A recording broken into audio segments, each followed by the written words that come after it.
Thank you, Ms. Jasmine. My pleasure. Yeah, because I don't see that.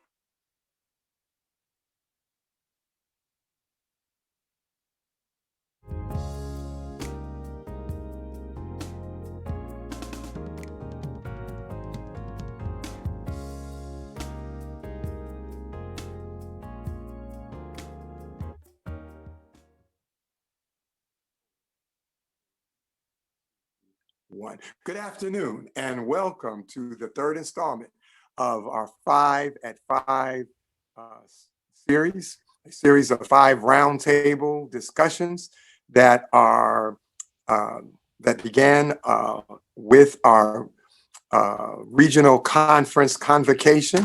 My office made a commitment to follow up, and this is a fulfillment of that follow-up conversation. We have 2 more roundtables, and we'll talk about those at the end of our program. Who do we have today? First of all, I want to introduce my co-host for this series, Ms. Rebecca Jackson. Ms. Jackson, thank you for co-hosting with me. Tell us who we have today. Happy Sabbath. Today we have the ORCM NextGen caucus.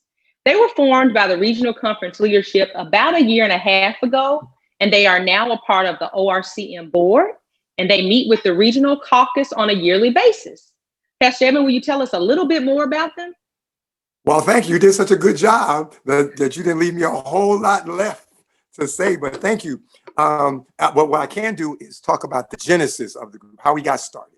But speaking of getting started, I forgot to get started with the most important thing, prayer. So Pastor Drew, would you pray for us, please? Absolutely. Let's pray. Lord, we thank you so much just for another Sabbath. We're grateful for the opportunity to have discussion, Lord. This is where things begin to take place. You know exactly what's going to be discussed today. You know exactly what needs to be done, not just today, but going forward. So we just pray that you would take control and let everything that is said and done today and going forward be to your name, glory, and honor. That is our prayer in Jesus' name. Amen. Amen. Thank you, Pastor Drew. This group got started when the ORCM board, which is made up of the regional conference presidents, regional conference secretaries, also known as vice presidents for administration or executive vice presidents, and the regional conference treasurers, who in some conferences are known as vice presidents for finance. In one of our board meetings, we looked around and we said, there are not really very many people who, in fact, the only millennial we had was Elder Jackson. He was, at that time, the youngest person we had in our group. And we said, it is very important for us to hear from our millennials. And we said, we want to start once a year, we have what's called Black Caucus, and Black Caucus brings together all the Black leadership. And then inside that caucus, there are several sub-caucuses.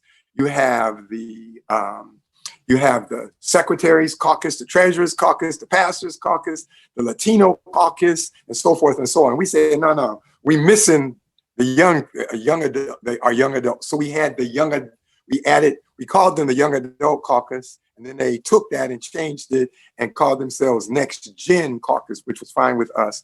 And we said, we want to give them voice, and we even gave them a seat on our board because what we wanted to do 3 things. One, we wanted to diversify our group, and then 2, we wanted to hear from younger people as to how what we were doing affected them. Okay, and then the third thing was we wanted to expose younger people to leadership. So we have this group, Elder Jermaine Jackson, who's the vice president for finance, Allegheny West Conference, has done a wonderful job bringing the group together. He kind of runs it. And Elder Jackson, I'm gonna step out of the way and turn it over to you. Thank you so much. Well, thank you, Ms. I do appreciate that warm welcome, and thank you to all who are online with us watching this. It's truly an honor and privilege to be with you guys here today. I am Jermaine Jackson, Allegheny West Treasurer and CFO. but I also am the co-chair of this wonderful NextGen caucus, as Elder Edmonds has already described. I co-chair along with my friend, my brother, and the illustrious Dr. Carlton P. Bird, a senior pastor of the Oakwood University Church. He also co-chairs this wonderful group. And our goal is really to bring voice and to bring awareness to some of the issues and differences, and just trying to bridge together the younger generations along with the seasoned generations. And so we want to be as one. We are looking for ways to be as one, but to make sure that the voices are truly heard. And so we have a wonderful group of individuals from the various conferences that we have. And so I would just kind of go around a little bit and introduce each one. First, we have the wonderful Miss Jasmine Best. Jasmine is currently working in the South Central Conference, and she is the representative for the South Central Conference. Say hello to everyone, Jasmine. Good afternoon, everyone. It is a pleasure to be here. Thank you for having me. Awesome, thank you. Next, we have Mr. Jonathan Green. Jonathan Green represents Central States Conference. Jonathan. Yes, it is a pleasure. Thank you, Jermaine, for introducing me. Thank you, Mr. Green, for you and for what you're doing out in Central States Conference. Next, we have Mr. Christopher Jones, who represents the Lake Region Conference. Hello, one and all. Happy Sabbath. Glad to be here with you this afternoon. Perfect. Thank you, Chris, for being with us. Next, we have Ms. Emanuela Dorsonville, who represents the Great Southwest Region Conference. Happy Sabbath, and thank you for joining us this evening. Perfect. Thank you, Ms. Emanuela. Next, we have Pastor Drew. Pastor Nathaniel Drew represents the Allegheny West Conference. Hey, good afternoon, everybody. Happy to be here. Looking forward to the discussion. Thank you, Pastor Drew. And last but certainly not least, we have Pastor Austin, who represents the South Atlantic Conference. Happy Sabbath, everybody. Glad to be on the call for this discussion tonight.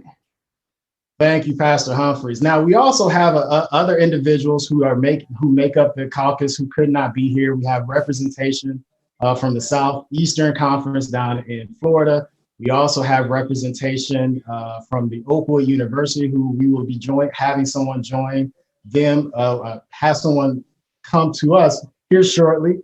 And then we also will be joining the caucus here shortly will be a representative from the Bermuda Conference that was recently voted at our last meeting. And so we will certainly be looking forward to have a representative from the Bermuda Conference. And so again, everybody, thank you. Thank you for being with us here today. We have so much to talk about today, so I know we're ready to get in. And certainly I do want to make an announcement to everyone. If you have any questions, please feel free to join our chat there on Facebook and YouTube Live. So please feel free to join in. We will take live questions from you and certainly bring that here in the chat. So let's get started. Everybody ready? Everybody's good? Awesome. So one of the first questions that we want to talk about is the situation that we're unfortunately having to deal with. And that is what's going on in the world with social justice or injustice and social change. We have seen all of the things that are going on, unfortunately, that are taking place. Every country, every nation has been a part of trying to make a social change for the good. The church has been a part of that in various avenues. So I want to bring on Jasmine and bring on Pastor Humphreys. If you all can kind of talk about maybe some of the things that you have seen that the church has been doing with regards to social change. How does it make you feel? And what do you think that we can do to be even more present in what's going on in the nation today?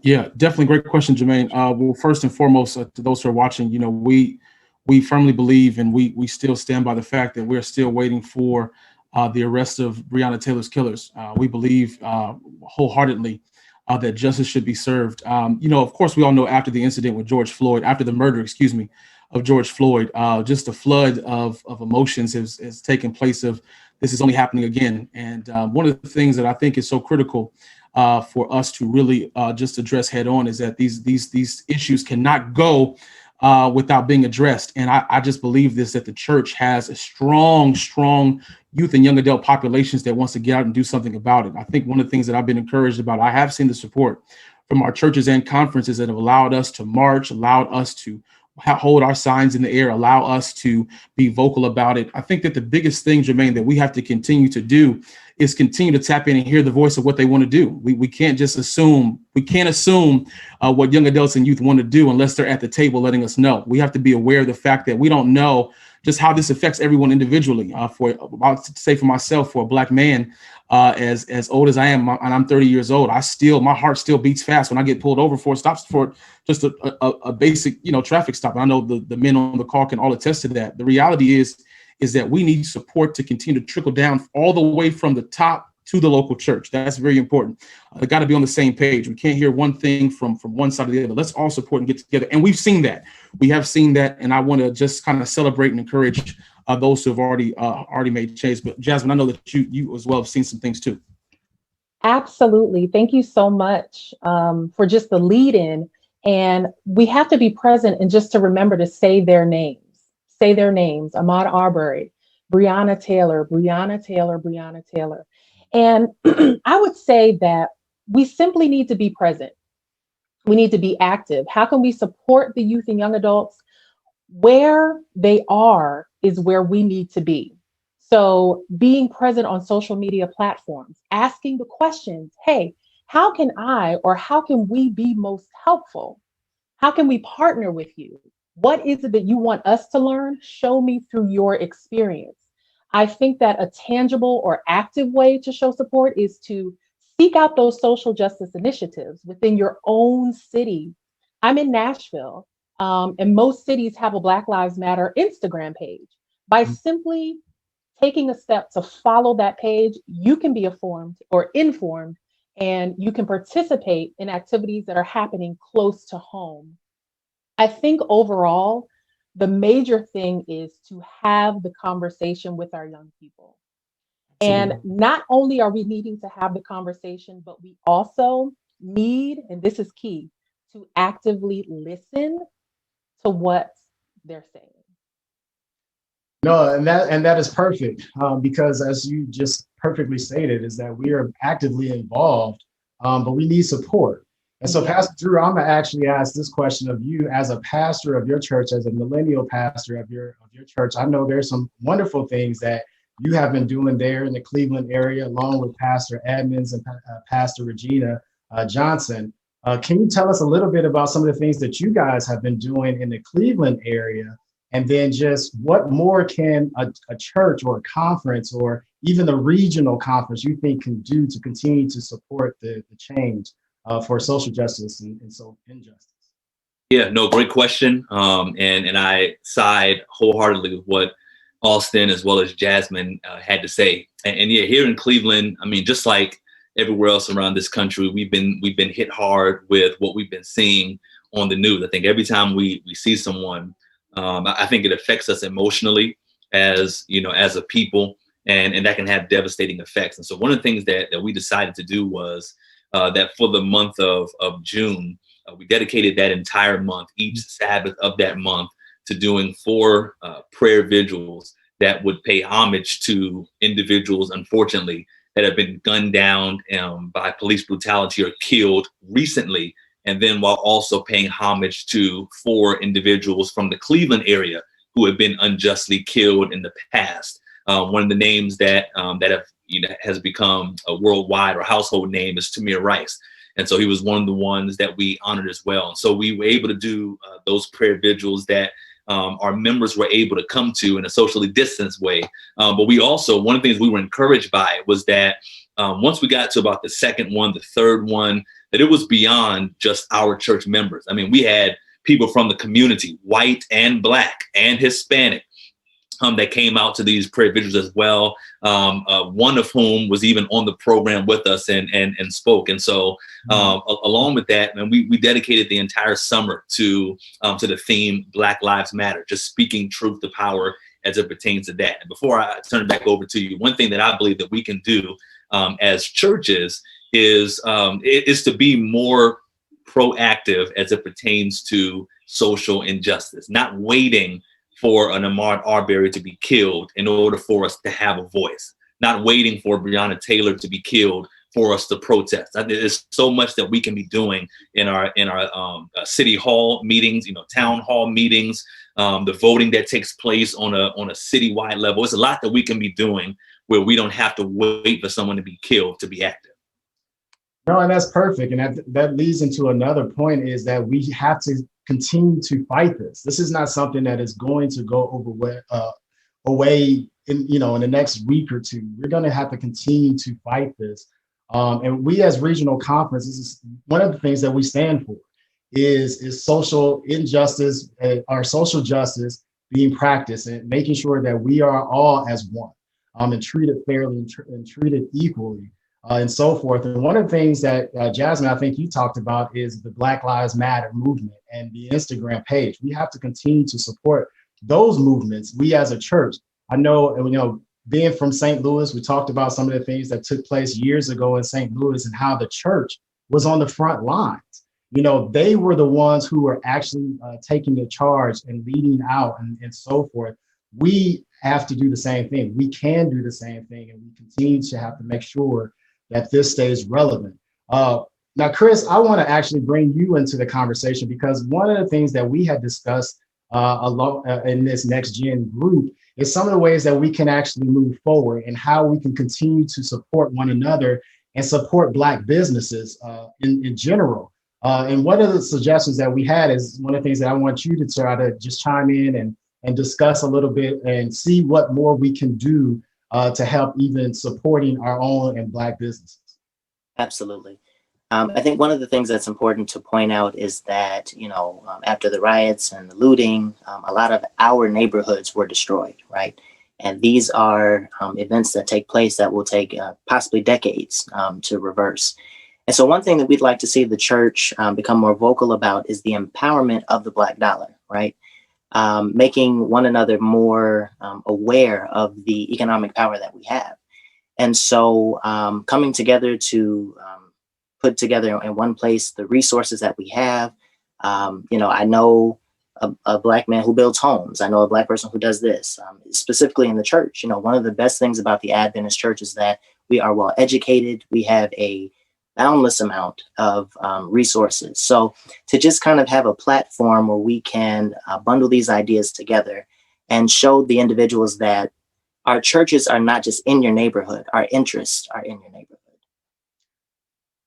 No, that's perfect. And thank you for bringing that to us. So one of the things that we will be bringing to the Black Caucus as a whole is just the idea of how we can continue to support the Black dollar, and not just the Black dollar, but the Latino dollar, the multicultural dollar, and supporting each other. There is a lot that we all have, the gifts, the abilities, the talents, the expertise. There's a lot of businesses. There's a lot of doctors. There's a lot of lawyers. There's a lot of Black-owned restaurants and Latino restaurants that we can continue to support in every city that a regional conference is stationed, we can support. And so we're going to bring a proposal to the Black Caucus to say, guys, let's see how we can bridge this gap and how we can get a catalog of names and businesses that we can send out to everyone to continue to support, because it's important to support each other.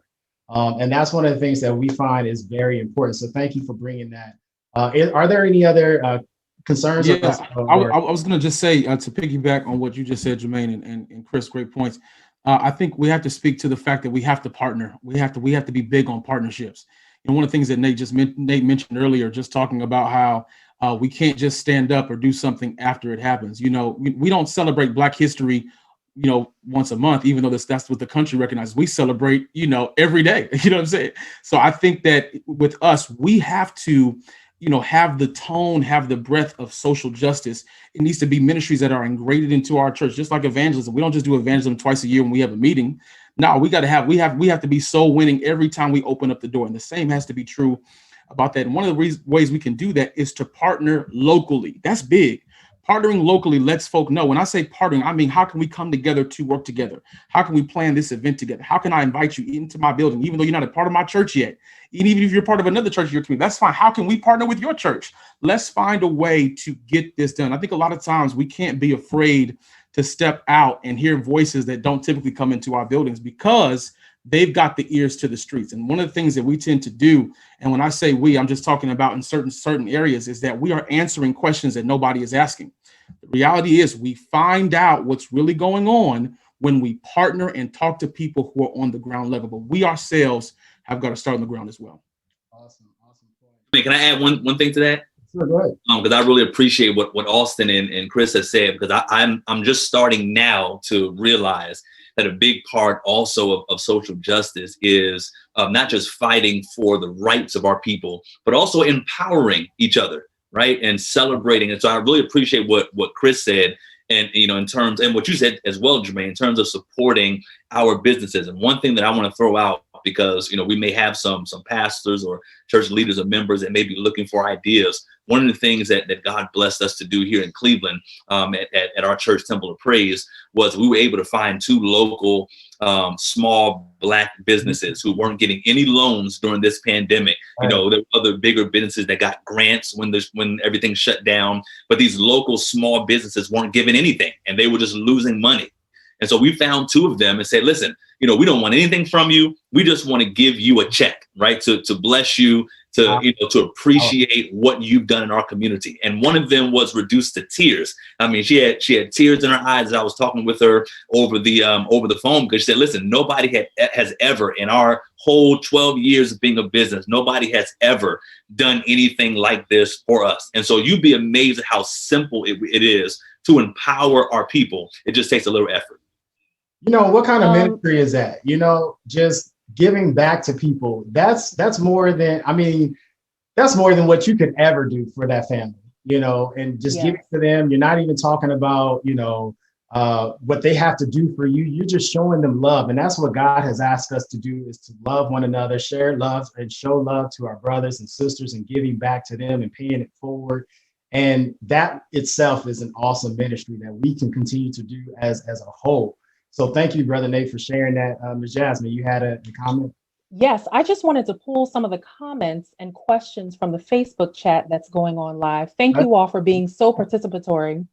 One note from Tanqueray Johnson, she made a great point, speaking back to pulling out the individuals who may not be as active, specifically our young people, and just making sure that we cover them as well and seek them out, see how they're feeling, see what's going on in their minds, and just make sure that we're not forgetting about those who aren't necessarily on the front lines marching, but it still may have an effect, on them, our young people. So thank you so much, Tanqueray Johnson. And then there's one other person, Pastor Julian Johnson, who had a great question in regards to businesses. And he says specifically, can we get a directory of people we can patronize for medical and legal items, businesses, etc.? Can we have our own chamber of commerce? The meetings could be annual, regional, but I think this speaks to the support of our local Black businesses, and also we'll put in there Seventh-day Adventists who have their own thing going on, showing more support. So thank you so much for that suggestion. No, thank you for that and bringing that awareness to us. And again, we have Elder Edmonds that's on here, that again, we're going to be making a proposal to the group. I think we can certainly add that as a dynamic and see where this takes us. But I think the importance that we want to bring out is that we recognize that we have to do something. We have to make a difference. We have to make a change. And God has given us this wonderful platform and this cohesiveness that we have to make a difference. And we can continue to make a difference by making changes and by making awareness to our businesses and so forth. So thank you very much for that. If there's no other concerns, I want to actually make a transition, kind of staying on the same point, but in a little different light, is to talk about when we're talking about social change and things that's happening in our nation. One of the things that we are very aware that is about to take place is the election, the presidential election and so forth. different elections that are happening in each state and so forth. We have had a lot of awareness to say, guys, go out and vote. Make a difference. Your vote matters, and your feelings and your perspective and what you see is going on matters. And so you have the ability to affect change when it comes to your vote. Whether or not we are all aware, but there are also other votes that are taking place, whether this year, and we have 5 next year that I'm aware of from the regional conferences, and that's what we call constituency meeting. And a constituency meeting happens for most conferences every 4 years, where elections take place and so forth. And so one of the things that we as millennials and Gen Zs and others have realized is that we know that there is an election that takes place, but we don't know a whole lot about it. What is constituency meeting? What takes place in the process and so forth? And how can we vote and be a part of that process? So we asked Elder Edmund if he would come in and just provide us a brief synopsis of what takes place, what is the purpose of constituency meeting, what takes place, what is the process, and if you can just give us some information and we will make some discussion. Thank you, Elder Jackson. It's my privilege, having spent a number of years in conference work before transitioning to the Office of Regional Conference Ministries. I have a great deal of familiarity with constituency meetings. First of all, constituency meetings are not just about electing people. They're actually an opportunity for the people who work in the conference, beginning with the conference administration, but going down to all the departmental people to, in essence, give a report as to what has happened in since the last election. Most conferences have now gone to 5 years, but some are 4, and you still, in state conferences, you still have 1 or 2 that do 3 years.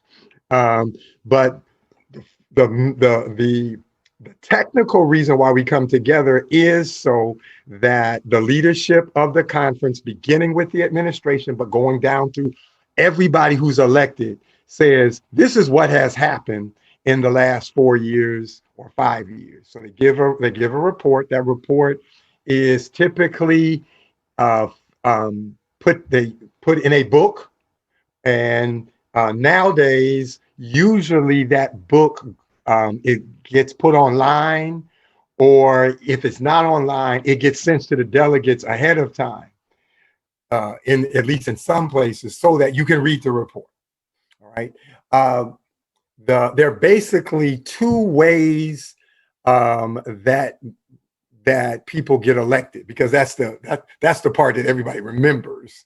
That's when we have elections. There's 2 ways. Now, I'm going to try to summarize it real quick. But the first thing I really need to point out is there is no perfect way to do elections. You know, people get real wound up. Let's do it this way. Let's do it that way. There's no perfect way. The only perfect way would be to go back to the Urim and the Thummim, where you had the high priest would have these little things on his chest, and one would light up. So we would say, hey, should Jermaine Jackson be the treasurer? And then if it was yes, one would light up. If it was no, the other would light up. That's the only perfect way to do it. Everything else has flaws. So then the question needs to be, what is the most efficient and most humane way to do elections? There are 2 ways. The process starts, though, on the local level. So when people say, you know, how do we get involved? Well, it starts with the local church. Each church has a certain number of delegates. Everybody has at least 1, no matter how small your church is. Everybody has at least 1 delegate, and I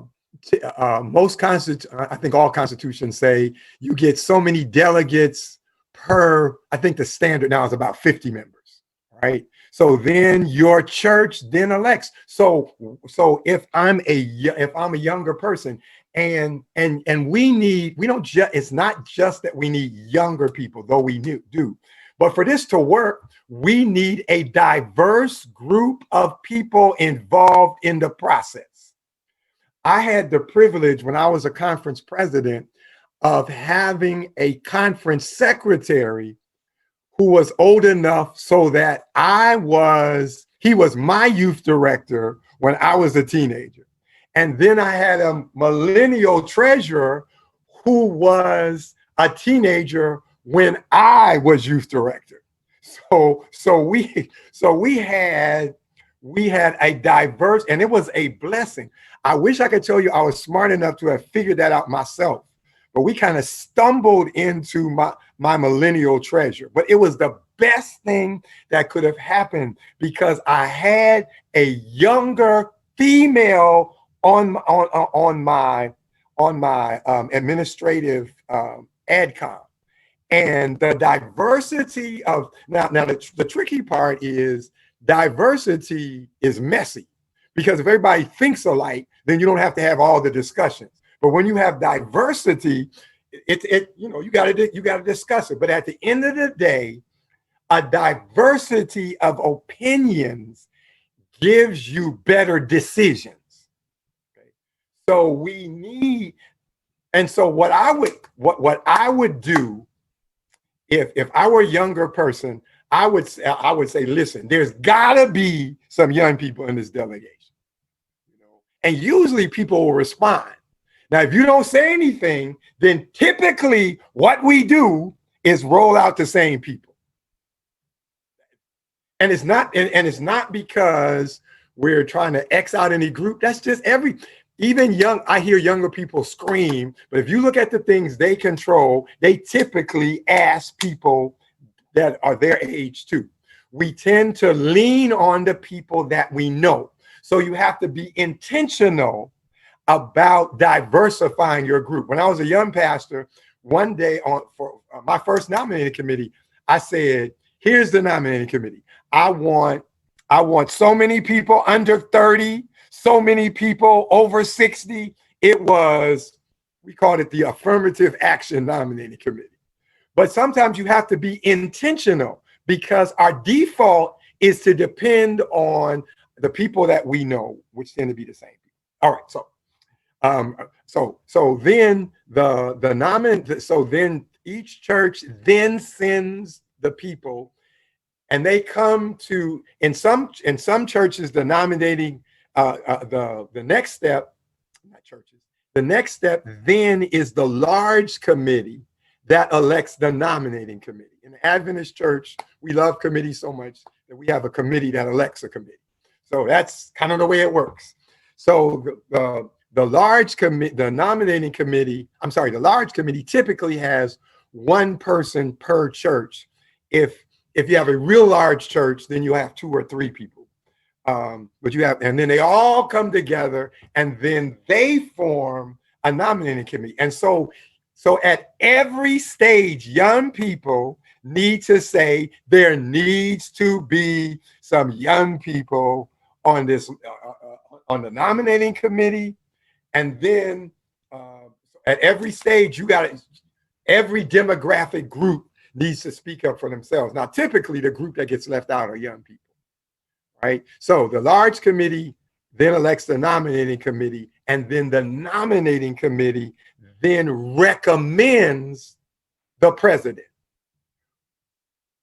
Then the delegates either say yay or nay. And then if they say yes, then the president goes back to the nominating committee and in essence provides guidance for the people that he would feel. And I say I need to be careful so I don't get beat up. Right now, most conferences do not ordain women. You have to be an ordained. So for 7 of the 9 regional conferences, you would have to have a man. So that's what I'm saying, so he would go back and then he would say, because it's very important for him, they are electing now his cabinet. So it's important for him to get the people that he's most comfortable with. Understood. And I appreciate you giving that great point and just the process and helping us understand that there is a process. And so it starts on a local level. And I'm just going to summarize some of the things that you said, Elder Edmund. If I go anywhere wrong, let me know. But it starts on a local level, whether you have one vote or as many, however many that you have. From that perspective, then you can go to a nominating committee, correct? Large committee. Large committee. Some people call it the organizing committee. That's right. Organizing committee. Right. And then from there, you have the nominating committee. And the nominating committee is where a name will come from and present to the constituents for an actual vote. You also have the bylaws committee as well, which also comes up with the particular policies for each conference and so forth to follow and things of that nature. So thank you for giving us that understanding of the process. And so we have all discussed in this group some of the process, and some of us has actually been a part of constituency meetings in our own conferences and so forth. So I'm going to ask a few of us to kind of talk about your experience that you have experienced being at a constituency meeting, and then just where you see that we could, possibly make a difference, or how we can affect change and things of that nature. One of the things that I do want to bring out before we go to Dr. Dorsonville about this is the fact that each of us has a direct connection to our president and to the officers of our conference. That was one of the things that was given to us as we became a part of this caucus, is that we have a direct communication line to our president, who we would meet with frequently. Some of us also either sit as a voting member on our respective executive committees, or we are an invitee at the very minimum. We are invitee to give voice whether or not we have an actual vote. So we have been given the privilege to sit at some of these tables and be a part of different discussions. And so I want to make that understanding to everyone of what we are doing with this NextGen caucus. So Dr. Emily, if you can give us some of your own perspectives and things that you have seen being at a constituency meeting, and then we will go to someone else as well. Sure thing. Thanks, Jermaine. So one of the things I love about my conference is, even before NextGen was thought of, I did have that line of communication with my president. And so I had the pleasure of sitting at a constituency meeting 4 years back. And my church did select me to vote. I think one of the things that confused many people, we had a handful of young people who actually were a part of the group for my church. However, the conference did do their due diligence in sending us a packet that had some resumes on it and some, background information on the candidates. But when it came down to the voting, a good handful of the people we knew nothing about. And a lot of them have been quite prominent in other conferences. However, because I've only really been a part of the church within Florida in here, so I only knew people that were either in Florida or in Texas. So a great number of these individuals, I had no clue who they were. And so when it came down to voting, how do you vote for someone whom you have no idea what their track records are, their skills, their resume? And so I think that's one of the things we have to be more intentional about, is making sure that, and someone did post that, that statement on the chat, Jazz, I don't know if you saw it, but it's just making it intentional and transparent that not only does the nominating committee have access to these individuals and know exactly who they are, and we do our due diligence by having the chance to interview them. We were told that we could call these people and interview them, but we had no contact information. So I think being more thorough when it comes to the transparency of who the delegates are, Okay. and and what the position specifically that they're running for, and what are their experience in terms of that office, I think would be very supportive going forward. So basically having an idea of who you're actually voting for and getting a good Yeah. understanding of that individual and their background and their nature of being important to that role. Okay, got you. Correct. Brother Chris, I see that you want to chime in, and then also I'm gonna go to Brother Green as well. Okay. Yeah, Emanuela dropped the word transparency, and it just blew up for me. One thing that I noticed was in the planning of session, a lot of detail is given. A lot of things, are put in place intentionally, at least from my conference's, lens. And so one of the things that was kind of shocking to me was, the delegates, how they get there, that's a process. And then when you get there the day of, the names that come forward, it's kind of like, who are these people? Of course, you hear a lot of things in the rumor mill, but who are these people? No credentials necessarily, unless it's somebody who already has a track record, as she said. The other part that kind of shocked me was, at least in our session, the bylaws and constitution voting portion was at the end. And so in my mind, if policy is what shapes how we do business, how we do things, the group as a whole is fatigued because, everyone just came to see who's going to be the president, who's going to be the treasurer, who's going to be the secretary. And so, you got people leaving in droves. And then like policy is just like, well, whosoever will.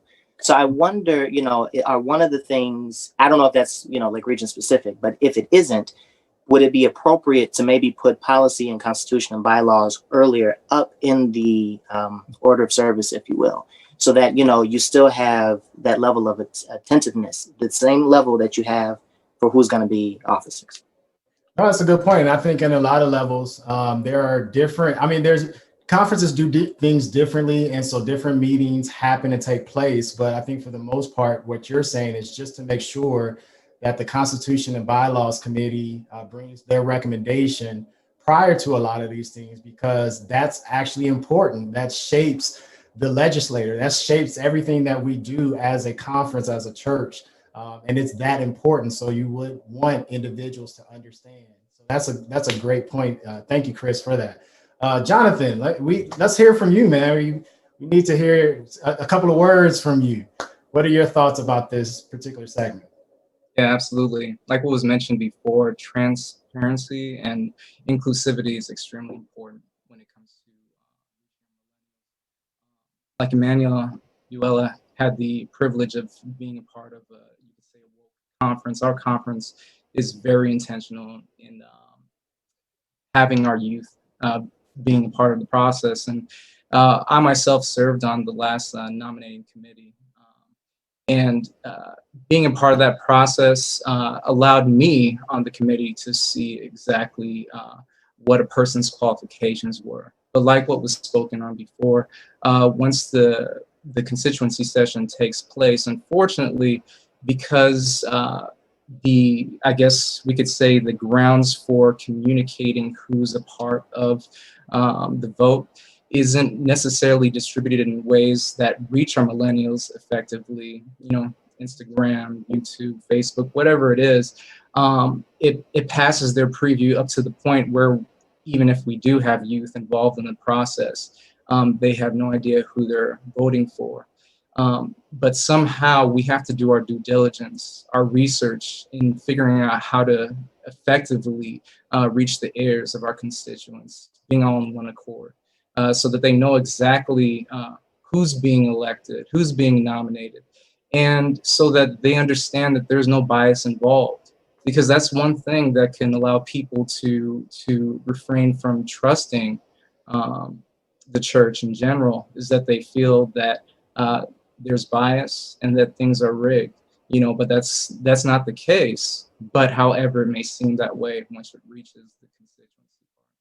Because of transparency, you're saying. Right.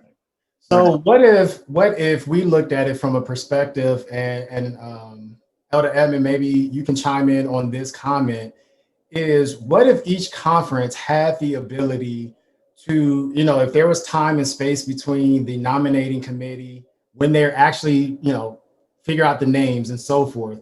If they reach out to the candidates, even if it's just the officers, for example, and said, hey, we need a video of the various candidates to say, we want to allow people to know who these individuals are. You know, if you put it in a packet, it's hard for people to read. A lot of times people don't have much time to read it.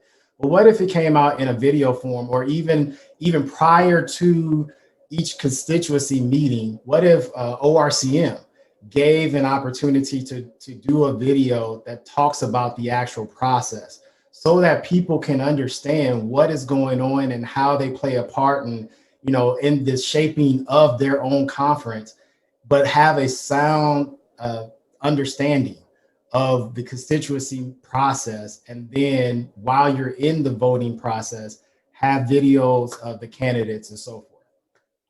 Well, remember I said, first of all, we can always do better.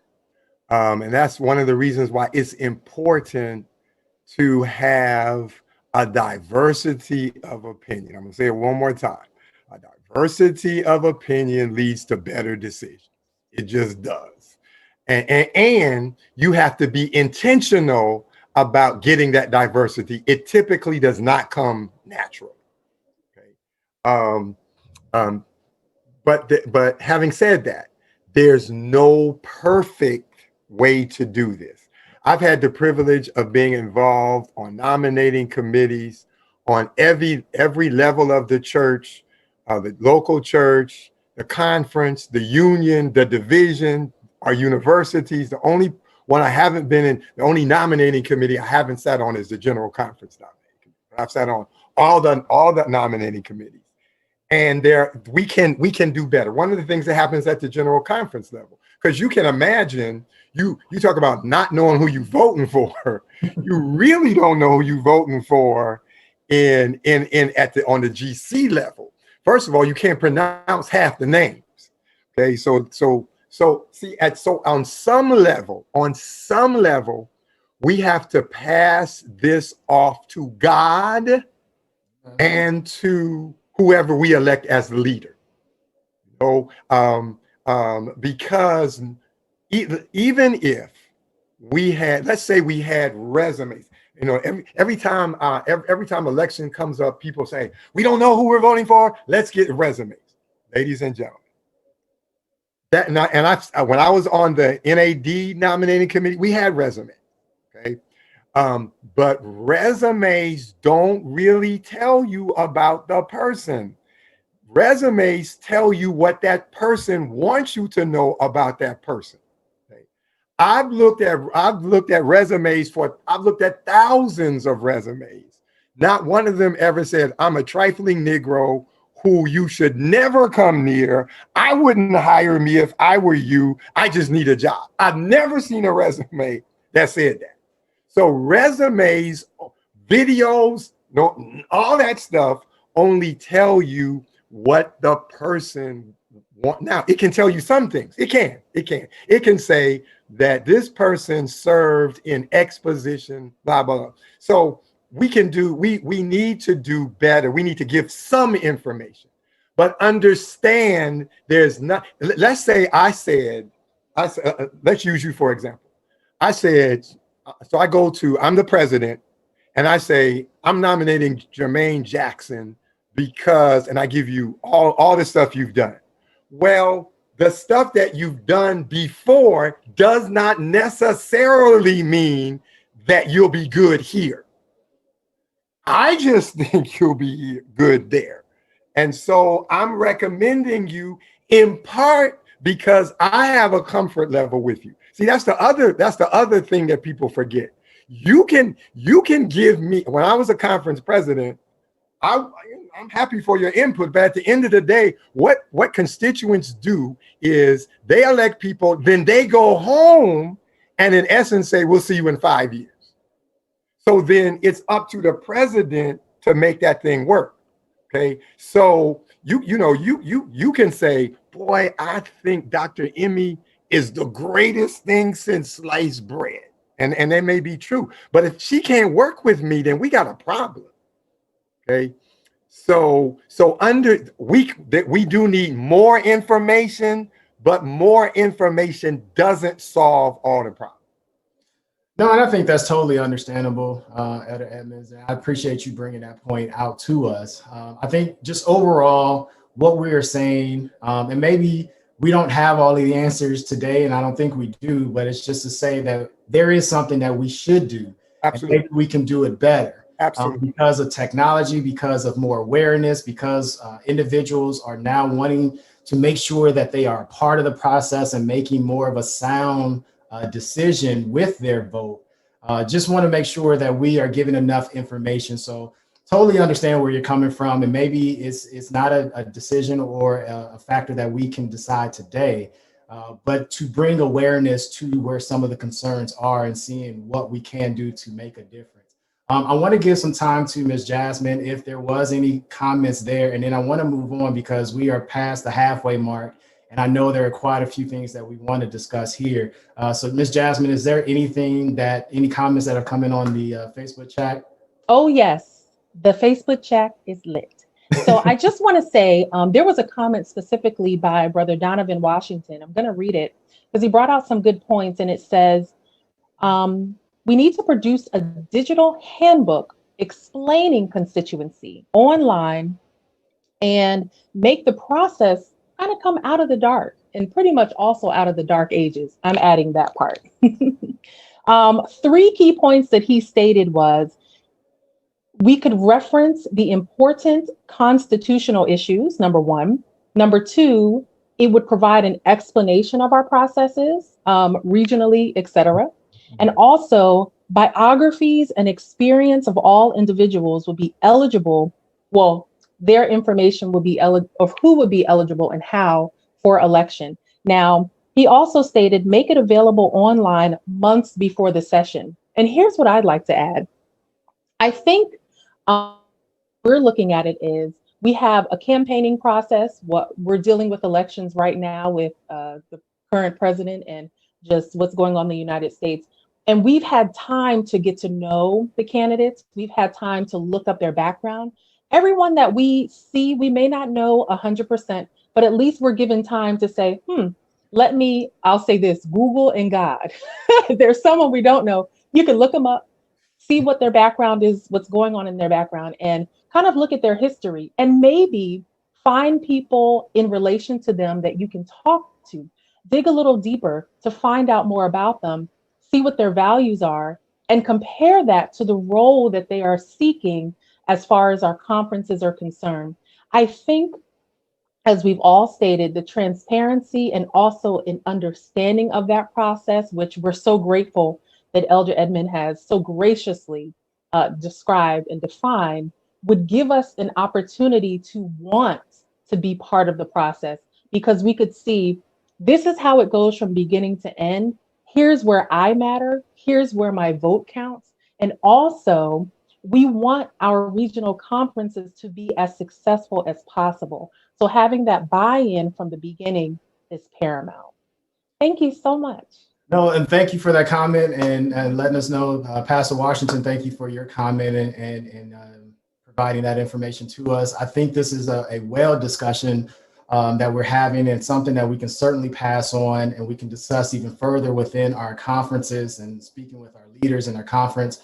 Jasmine, you brought out a great point in just understanding the individuals. One of the things that I often say as a leader, or even in my position, is to say, putting the right people in the right seat on the right bus at the right time. It's very important, especially for these days that we're living in, to make sure that you're having the right people, not just because of they're friends with so-and-so, but putting the right people in the right seat at the right time is very important in order for our ministry, just our ministry and our churches to grow. And I can't take that, that didn't come directly from me. That was from a phenomenal book called Good to Great.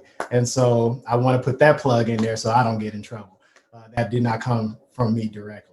I want to move on to another item. Thank you, Elder Edmonds, for providing your sound leadership and judgment and information on the constituency process. I think that was very helpful for a lot of people just to understand the actual process, and let's see what we can do moving forward. One of the things that we want to talk about, and one of the biggest actual discussions that we have had amongst our caucuses when we meet, at least once a month, we try to meet as this group, is the idea that millennials and Gen Zs are not a part of the church, that we have left the building, we have left the church. For some, it's 1 foot in and 1 foot out, or all of our feet are out of the door already and we're gone. We do not support the church, both spiritually or financially. We do not support the church. That has been a notion that has been out there. And so I wanted to give this opportunity to the millennials that are on this panel and those that you have talked to in your own conferences, kind of bring out some of the idea to the fact that, have we truly left the church? Have we left the building? Do we not support it both spiritually and financially? Who all? I will just toss that out to anyone that would want to speak. Pastor Drew, I know you've been quiet for a little while, but anybody that wants to speak on that, please do. I'll take the lead, because in my household, I currently have a teenager and a young adult who are just not so hot about church right now. So here's what I'm going to say to this. I've heard it said that not only are the millennials not into church, that they're not spiritual. And when it comes down to speaking of spirituality, I want to know, like, where is, is there how do we bracket or label or discern that someone's not spiritual? Because although they may not be interested in church functions and attending a building, they're very much, they're active, with their prayer life. They're active in giving, in service, and they care about humanity. So I think when we talk about leaving the church, that's a two-part question. I would say yes and no. We love our church family. We love our traditions. We love, and I'm speaking from experience because I have been there. I don't know if there's anyone in the history of their Christian walk that can say, I've been in church my entire life. I never wavered. I never looked back. I never had any grievances with the church. I never, I've been there. I've been to the point where I served my church so hard that I was drained. I was pouring into my ministries, into everyone. But when it came to being poured into, I didn't feel that I was being fed spiritually. And I had to tap into other resources, such as, community service, and because those are the kind of things, the values that my parents instilled in me, missionary work. That's how I was able to recharge, by doing service. And so when it comes to the church as a whole, that's our foundation. That is where we're rooted. That's where we're forever going to be. However, I think the relevance of our plight, our journeys, our issues that we're dealing with, I think sometimes we're a little bit disconnected from the church. Because although I think the church, so for example, I'm a young adult.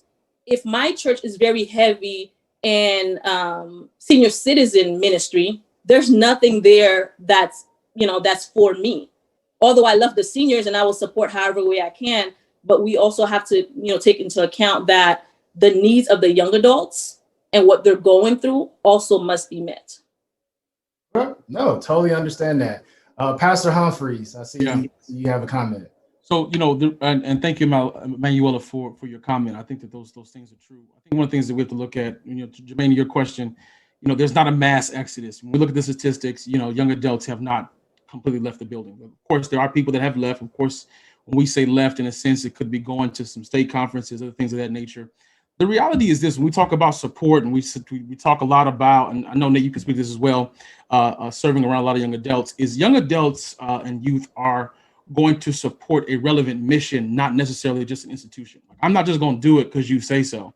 I'm going to be involved and want to participate because I believe in the mission. I've also seen young adults support, a leader that they can get behind, with what they see. I'm not just talking about at the top. I'm talking about at the local level too. I think that we're not going to support anything, especially when I say we, I'm talking about our age group, see anything, when support anything that is really just not working. We're also not going to come into a space where we're just going to do it just because that's how it's been done. We want to be a part of the conversation. We want to be not just a part. See, a lot of times we say a part of the conversation. That's not enough. We want to be a part of the decision making as well. That's big.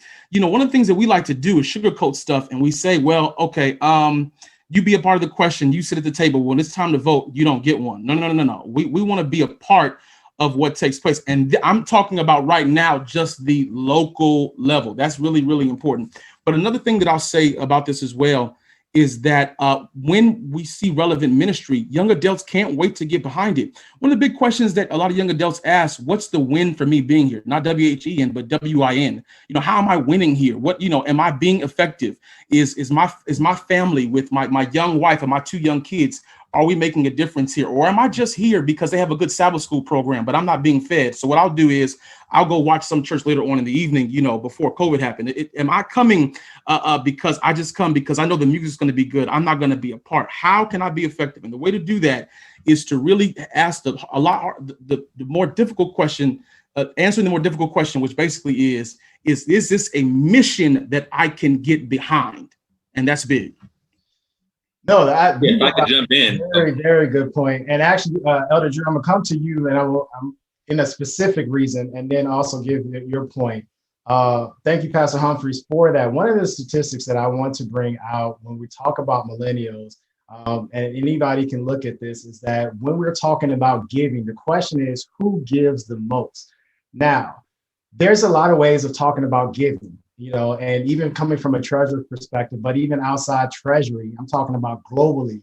When we're talking about giving, the seniors give, and that is very true. They are the most steady givers in our church, without question. They are. But when you look at statistics and you look at the numbers, the question is who is making the most amount of money these days? And the most amount of money is being made by the baby boomers. Or who's the generation before us? Sorry, guys, I forgot. Gen X. Gen X, thank you. The Gen X and the millennials. Those 2 groups right now are making the most amount of money in the country. When you talk about giving, who is giving the actual most amount of money in the dollar figure is the Gen X and the millennials. Why? Because we love to give. We actually want to give out to others. It's because of the cause. And so the question of whether or not we are giving is not actually even a question. We are giving. The question is, how are we giving? In what manner are we giving? And so I want to pose that question to Elder Drew is, you are very connected to your church. I know that you work with the treasurer. You're very hands-on with your members and so forth. Is the question, you know, relevant for you in your church? Do millennials, do Gen Zs, do even Gen X, do they still give? Yeah, and great question. I was actually gonna go in kind of this direction as well.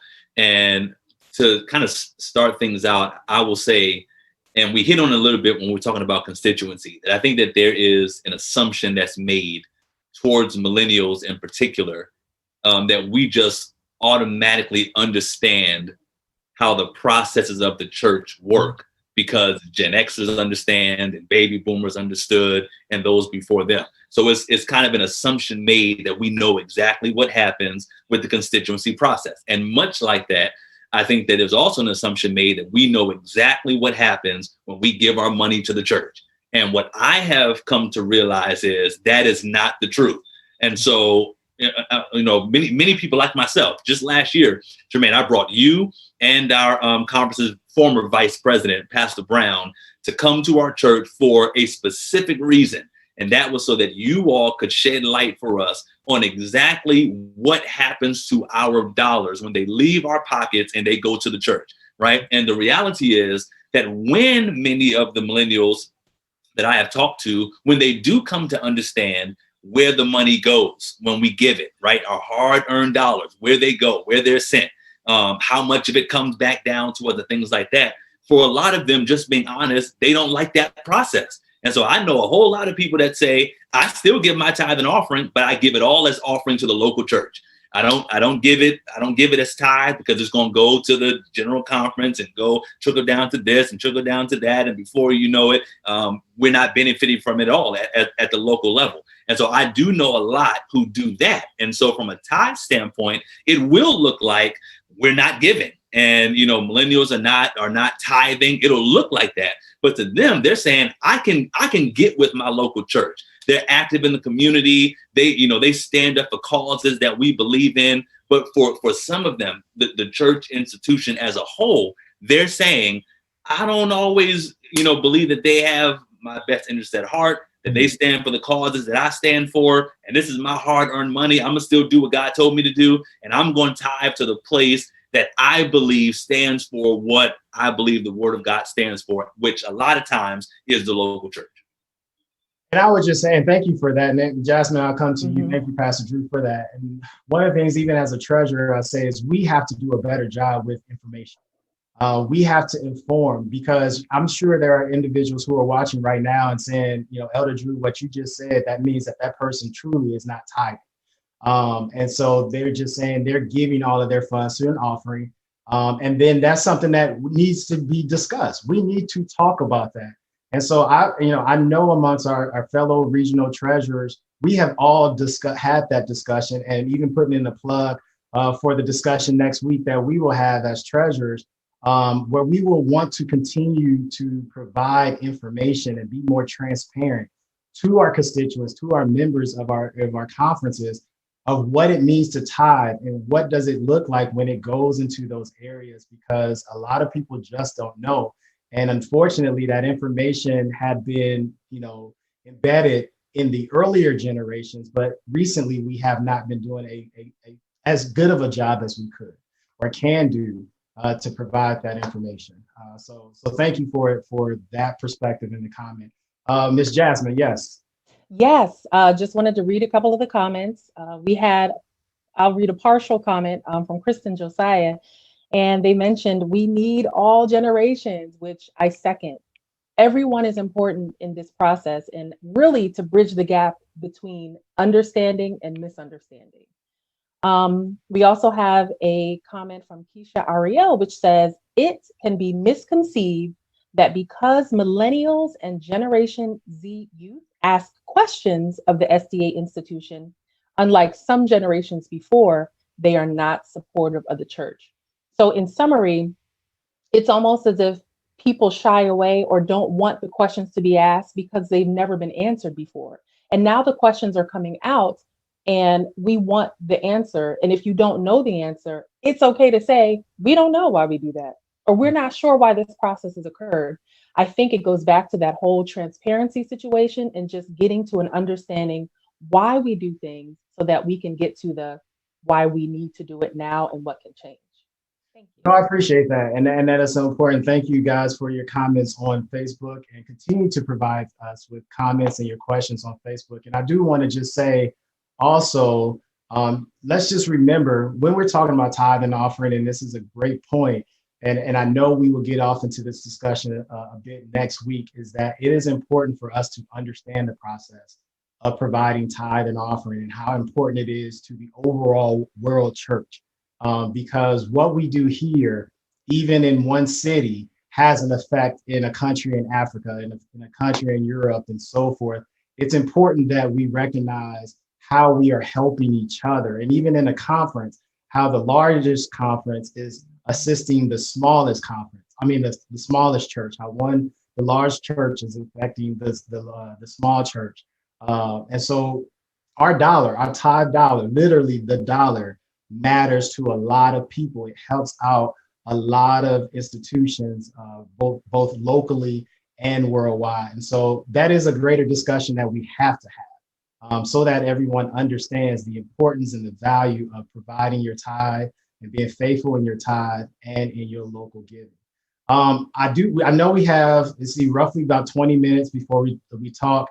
I want to give Ms. Jackson and Jasmine any opportunity to provide any questions that are coming from the chat that we have not discussed. And if not, I know there are a few things that we still want to touch on, but again, we only have roughly 18 to 20 minutes to discuss these matters. Jermaine, I'm sorry. I just do want to make an observation. I don't want to overlook what the comment that Jasmine just made from earlier about the young lady in the chat that said that sometimes questions are made. I just want to encourage any young preacher or preachers who are listening and watching. You want your young adults asking questions. One of the things that will kill the local church is the phrase that said, "We've always done it this way." Sometimes when we're asking questions, we want to be a part of the process, see if we can do some things differently. So I just want to encourage, and I want to say thank you to that comment that sometimes questions are perceived because there is sometimes in the local church a bit of entitlement. You know, we've done it this way. I've been in part of this position. I've done it this long. And we understand that. We celebrate those pioneers who have built and done certain things. But as we move, especially into an age of technology and certain things, it's important that those questions are asked. So I celebrate that comment. I just want to put that out there. That's very important. I think, no, appreciate that. I think that came from Keisha Ariel. So Keisha, thank you very much for that comment. And again, yes, brother Austin, it is important for us to ask questions, and leaders, please, please, please make it available. Make the opportunity to ask questions available in your church, because that's how we can grow, is by understanding. The more we know, the more we can grow and to make a difference in our local level and even in our conference. Ms. Jackson, I see you. Yes. Hi, Elder Jackson. So we do just have a few people who are wondering and wanting to know later, what are the dynamics of church leadership? Who are our leaders? What are the ages? Is it evenly distributed, or are all of our leaders baby boomers? They're very interested to know just the demographics of our church and its leadership. Well, certainly, I think that is a great question, and I hope I can answer that question. Is that we do have a good mix of leaders. You know, I think a lot has come from the baby boomer generation. Certainly, we do have some Gen X. There's not many millennials. I think I can only count maybe one or two. Certainly, I'm one. Coming from a conference perspective, where there are not that many, but we do have a few. And so I think there is an opportunity to do a better job or a greater job in getting a good mix. Like I said, next year there are 5 constituency meetings taking place next year. And so the opportunity to bring in a different group or more diversity certainly has that opportunity, and that we all need to be involved in our local conferences to make sure that we are having a good group of diversity, a diverse group in our leaders, because it is important when we're having these discussions. And again, thank you to Elder Edmund and to all of the presidents who allowed this caucus to take place, to give this group of millennials, once it was recognized that millennials did not have a nice representation, they gave that opportunity in the fashion that they could to bring that voice and awareness. And so definitely there is an opportunity, and we will continue to look at ways that we can make a difference in that area. I want to pose a question to this group with roughly 13 minutes remaining. Unfortunately, we're all dealing with COVID-19, and praise God that it has not affected us as much as we're seeing what's going on in the world from a health standpoint. But we all are practicing social distancing and being safe and so forth. And majority of our conferences, our churches are still closed, the actual building. One of the things that I want to ask this question, pose this question to this group, is that we have been able to do ministry differently now. COVID-19 has allowed the doors to literally be closed, but the message to still get out there. And we are finding that the message is going out in droves faster than we could have ever imagined.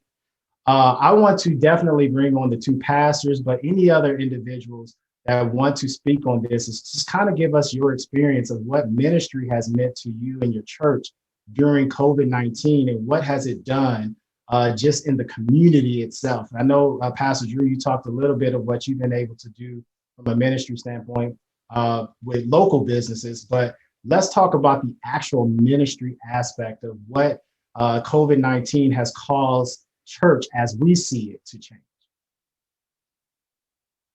Yeah, it's obviously, I'm not the only one that has seen that there are a lot of changes that have taken place since COVID has struck. I think that in a way, many of our churches have been kind of exposed right? In that we have not really been prepared from a virtual standpoint to do church outside of our buildings. And thankfully, I think that the Lord has blessed many of us to be able to play catch up to the point where now we're seeing more effective ministry go forward. But I think that honestly, and actually for my church and maybe some others, that outside of this pandemic that's been killing people, that I think that there's been a positive result from the church standpoint, because in large part, for the first time since the inception of many of our local churches, like all the traditional practices, all the formality that some would call fluff. I'm not saying it's all fluff, but that some would call fluff has all been stripped away right now. Like we don't have it. We don't have introits right now. We don't have the ties and the jackets and the church hats and where my seat is at the local church. We don't have that. Like all of that has been stripped away. And one question has really come to the forefront.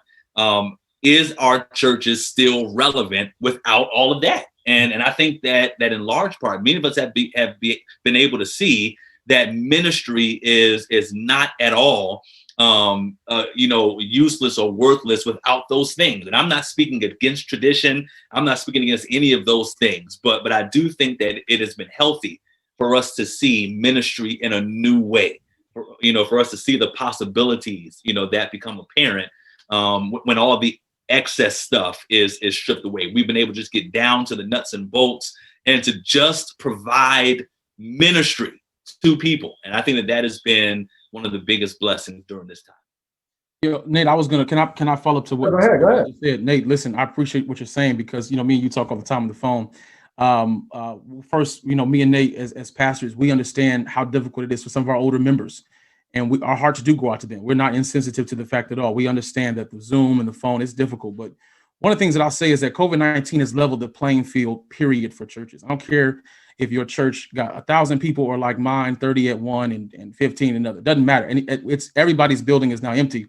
And now we look at some of the things online that we're doing. And one of the things, Jermaine, that I find so wonderful is when you are put in a position where you can put on a proper online service where things are targeting and hitting folk, and the promotion is big, and we're seeing flyers all over the place, and young adult pastors seem rejuvenated. We're pushing things out, life classes online, things of that nature. Our reach has expanded to where, I've got, for my ministry, that's North Carolina Online Worship, me and another pastor came together, our 4 churches were combined. I think our churches, may get a little bit over 150, but the reality is that now we've got an online presence of over 600 people that have subscribed to our page that watch us on Wednesday and Saturday. We've got people who live in different states of Utah, Oregon, other places that want to join our churches virtually. Wow. And so this allows us to kind of say to ourselves, we found something here that even when we go back, we do believe that we will go back. We know it's not going to be the same, but we know we can't lose this piece. Like, we can't just drop this thing. And so one of the things that I really have appreciated is the innovation and the collaboration.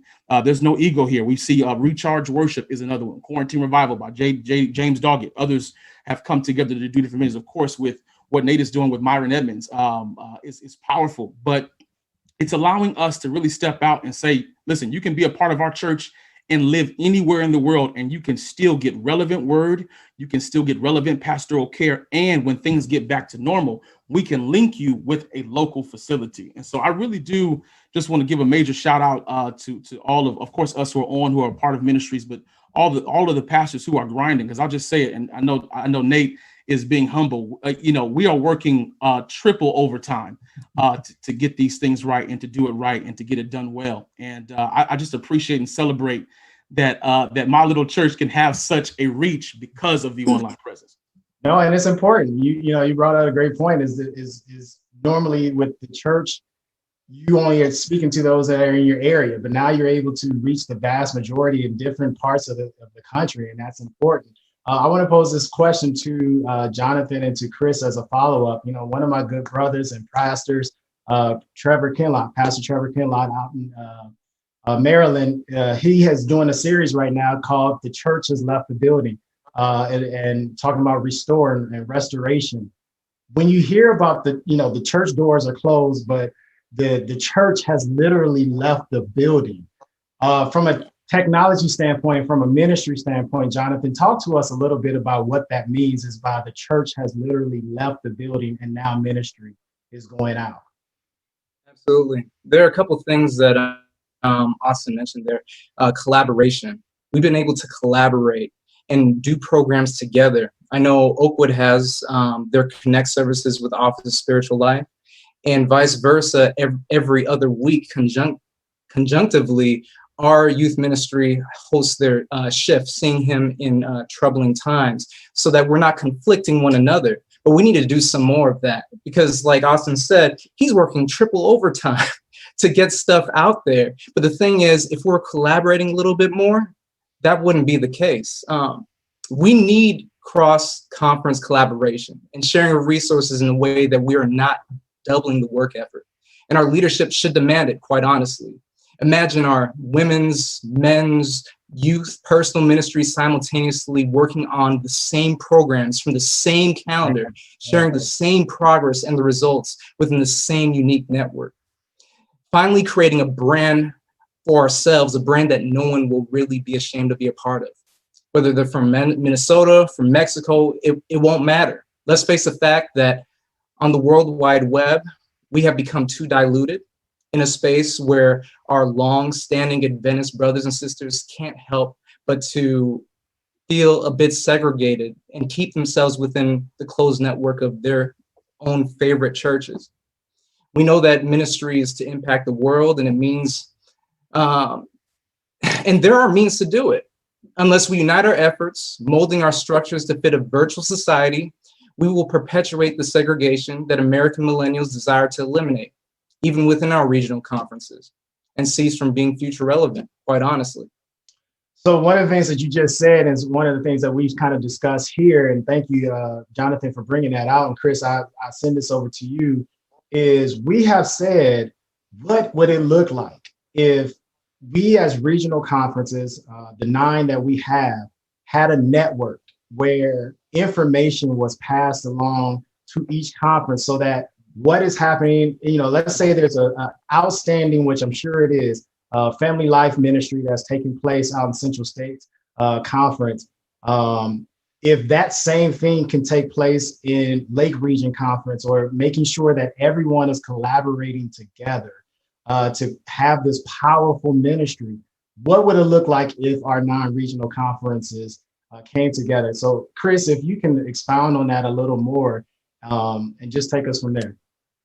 I think what's important to recognize is first we have to take an inventory of what we're doing well, right? I think there's a lot going on in our various areas, specifically in Lake Region. Our Paro ministry has been like right on time with Elder Edward Woods III. And so I think first, after taking inventory of what we're doing well, maybe ORCM can be the, I guess, like housing hub, so to speak, of just like a massive resource center, right? So that would be the body that you report to, that they just kind of house the data, this is what's going on over here, this is what's going on over there. Because even on the local church level, we tend to work in silos.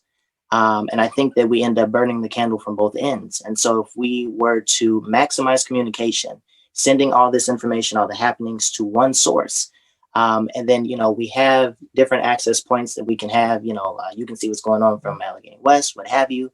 I think that it would break down a lot of the fatigue. I think it would kind of relieve a lot of the stress. So, having a central place, for all of this information to come to, that's available for everyone, I think it would be awesome to see. And since we are in COVID and we've had to think about how to do things differently, you may ask, where's the money going to come from? How do we pay for this, right? One thing that I can remember is that I think our most routine expenses are camp meeting and constituency. And that's where you pour the money, right? That's where the money goes. What if we consider doing constituency on a more virtual basis, right? We know camp meeting, we want the feel, we want everyone to, have the fellowship. But is session something, maybe we can do that more virtually, and whatever we save can go to fund this new initiative. Just a thought.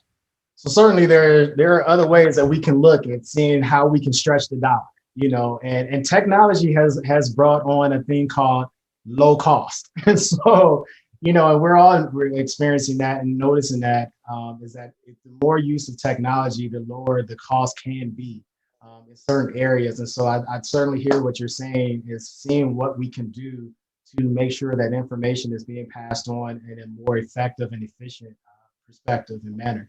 Emmanuel, I want to give you some time as well to touch on this point, to see what we can do collectively and what ministry has looked like and been shaped since COVID, from your perspective. Interestingly enough, I looked at some stats, right? I'm a numbers girl. I love stats. And so worldwide, over the World Wide Web, we have over 4 billion active internet users. Okay, and that translates to about 57% of the world, of the entire world's population. And on YouTube alone, we have about 2 billion. Well, 2 billion that they may not be active every single day, but they are registered users. On Facebook, we have 2.7 billion. Okay. And I didn't go into the other social media because I'm old and I don't really use them. But I say this to say that I've always been one who supports, you know, all ministries, right? But in this climate, it's never felt more evident that I am a part of a worldwide church. I can log in on Friday evenings on YouTube, check out SEC, SDA TV. I hop on in the morning and check out what somebody else is doing for Sabbath school. And then I go on YouTube and on Facebook and I'll post status. And some people have seen my status. Hey, where should I join church today? And all day on Sabbath, I'm church hopping, right? And since I've connected with my brothers in ministry here, I haven't had a chance to personally go into their states and visit their church, but that's been so virtually, and it's been an amazing thing. So for example, a few weeks ago, I was able to hop on, Hump shared his link, and that's the beauty of social media, right? Just by following somebody and just by adding certain hashtags, we now have access to, millions of members that before we did not have. And so Hump shared I saw his thing throughout the week, and on Sabbath morning, I got up, went to go look for it, and I hopped on the church service he was doing. And to my amazement, it was one of those where they collaborated, right? And the chemistry was, even though, we didn't have the formalities, right? But the chemistry between him and his brother in ministry, throwing, back ideas, and just, it was just amazing to see. And so the past few months, I have been able to worship, to log on Sabbath mornings in the lab. I've been able to worship in the car. Don't worry, I pay attention to the road. I just listen. I've been able to, even in my living room, right?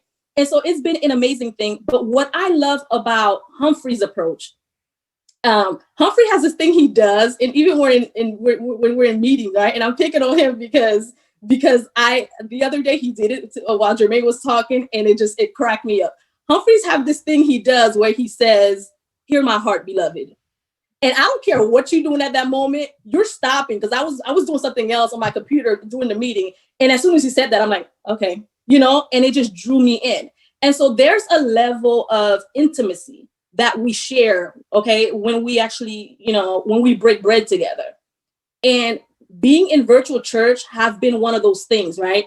It's felt as though so I think when Humphrey did that sermon, he was sitting at his dining room table. And the way that he presented the message, there's something about losing the formality and just sitting at eye level that, you're not at a pulpit, you're not suited up, and you're not talking at me, but you're sitting down and we're having almost like a dialogue, right? And so just sitting there and seeing the preacher at eye level with me, connecting, it almost felt to me, and I'm speaking from my personal experience, from somebody who I would go to church and music ministers to me, not sermons. But when I tell you these past few months, I felt so connected with my church. It's been amazing. And he was talking, and it's almost as if, I was the guest of honor. He and his wife personally invited me in their dining room, and I was their guest of honor, and the meal that was prepped was prepared just for me. And so I say this to say, because I feel like, in my opinion, cooking for someone you share some level of intimacy because you're feeding the person physically, right? And whatever food you prepare for them is going to fuel their body and is going to minister to the needs of is going to help them sustain life. And so that level of intimacy is the same level of intimacy as a physician would have with their patient. And just like the level of intimacy you share with your physician, as well as you share with, you know, a chef or a friend who cooks for you, I feel is the same with your pastor, with your minister, because we're ministering to not just the body, but the mind and the soul. So you're And basically saying that you're trying, sorry to cut you off, that you are trying, what you're getting out of all of this now is that intimate feel, as if the pastor is talking directly to you. That you have that personal invitation, that personal touch, because it's like a connection that's happening between you and the pastor through the computer, through your, you know, however device, whatever device you're using to connect to them. And so certainly I see how all of, you know, all of that is playing into the fact that ministry is growing. Ministry is able to touch individuals in a personal way, rather than, you know, some who come to church and may not feel that personal touch. It's allowing us to reach members that we would have never even imagined, and so forth. So thank you for sharing that perspective. Fortunately, the time has fleeted. We do have to wrap this up. I'm gonna send this back over to Elder Edmond to wrap up. I don't know if we've missed out on any comments or questions that were on the chat, but certainly we appreciate you all being with us and discussing this with us.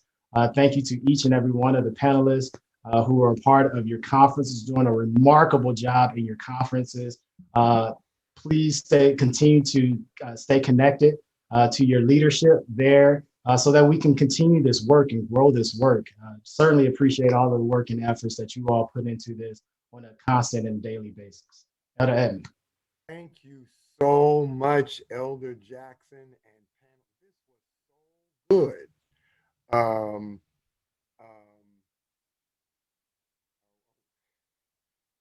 I want to make sure I'm still on. Are we still on? Yes, sir. Okay. Because I saw the little symbol that comes up when we're off air. So, okay. So we're gonna wrap up. We want to say to we want to express our appreciation also to the Oakwood University media team who helps put this on, and they've just been great as we've done this. But panel, thank you so much. You guys were great. I almost hate to see this come to an end. A couple of things as we wrap up. One is, thank you, Elder Jackson, for reminding us of the importance of tithe sharing. The reality is, as Dr. Emmy pointed out, we're a part of a world church and we have a world mission, and no local church. That separates us from congregationalism.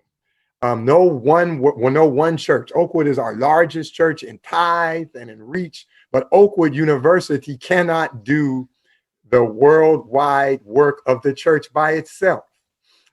And the reason why, that's the reason why we share tithe, and it has allowed the work to grow around the world to the point where 45% of all Adventists reside on the continent of Africa. That would not happen if we didn't tithe share. And I'll tell you a couple other things real quick that happened. I've been privileged to be involved in the hiring and assigning of 3 very well-known Gen X pastors, Carlton Bird, Debelier Snell, and Myron Edmonds.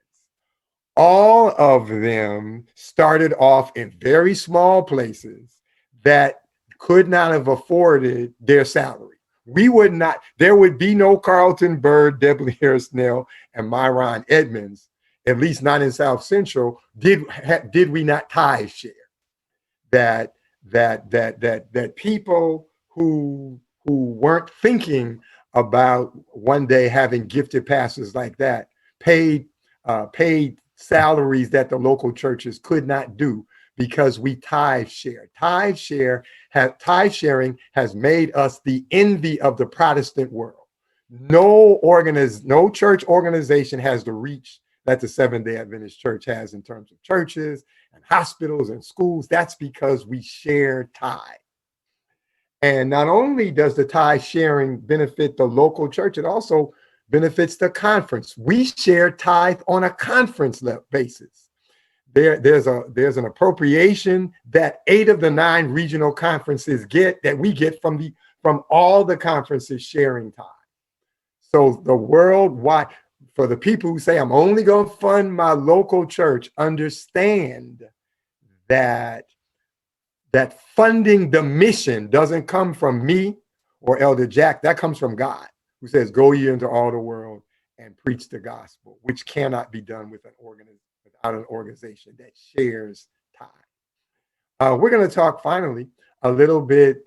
One other thing, as it relates to constituency meeting, there is a way to get all the items that you want talked about in constituency. I've had the privilege of being involved in 2 constituency meetings outside the United States, one in Inter-America and one in Africa. And believe it or not, even though the income level is lower, their constituency meetings last longer, 4 days.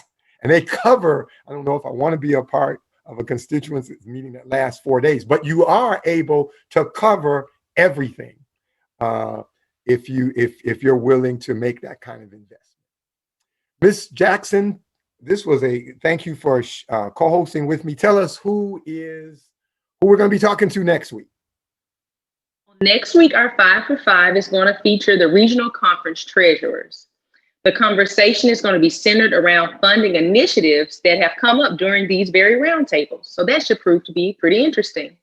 One of the hot topics is Pine Forge. Can we as regional conferences all support it? How can we afford it? Join us next week for a very, very interesting conversation. Thank you very much. And thank you, ladies and gentlemen, for joining us. Thank you again, panelists. Thank you again, Vice President Jackson, for this outstanding discussion, reminding us again that diversity of diversity of opinions leads to better decisions. And we've seen that tonight as we've heard from these young people. Let's all bow our heads as we close. Father God, thank you for this 3rd roundtable with our young people. We are gratified to be reminded again that we do have young people who love the Lord and who are contributing to the mission and who need to be at the table, both when things are discussed and things are decided. Help us to do a better job at doing this so that we can fulfill the mission that you've given to us so that we can go home to live with you. Thank you for hearing our prayer, and bring us back again next week for another 5 at 5 series. For we ask it in Jesus' name and for Jesus' sake we pray. Amen. God bless you and good night.